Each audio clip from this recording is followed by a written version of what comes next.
আরে বোর্ডে এটা কি লেখা উঠছে? কালকে যে স্কুলে আগে আসবে সে ম্যাজিক পাওয়ার পাবে। আরে কালকে তো আমাকে আগে আসতে হবে স্কুলে। আচ্ছা ঠিক আছে, কালকে আমি আগে আসবো। আরে আমি তো সবার আগে চলে এসেছি আজকে স্কুলে। আমি আগের বেঞ্চে বসবো।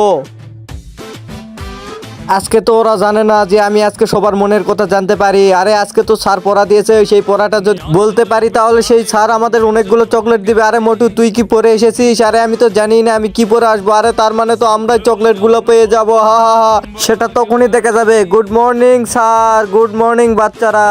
তো বাচ্চারা আজকে যে প্রশ্ন ধরব সেই উত্তর যে দিতে পারবে তার জন্য এতগুলো চকলেট আছে। যে প্রশ্নের উত্তর দিতে পারবে না তার জন্য আছে ডান্ডাতে পিঠো। নারে আমরা তো চকলেট খাবো আর মোটু খাবে ডান্ডাতে পিটুন। হা হা হা, আর কে চকলেট খায় সেটা দেখতে পারবি এক্ষুনি। দাঁড়া, আমি তো স্যারের মনের কথা 1 সেকেন্ডে জানে যাব। এখন বলো বাচ্চারা, 5 আর 4 কত হয়? আরে আমান, তুই কি এটার উত্তর জানিস? আরে ভাই না, এক্ষুনি স্যারের মনের কথা শুনি।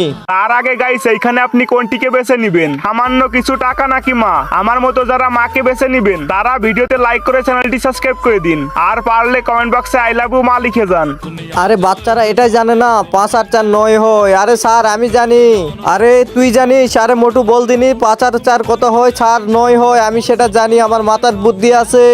এত কঠিন প্রশ্নের উত্তর দিয়েছিস মোটু, এই নে তোর চকলেট, তুই নিয়ে নে। সবাই চ্যানেলটি সাবস্ক্রাইব করুন।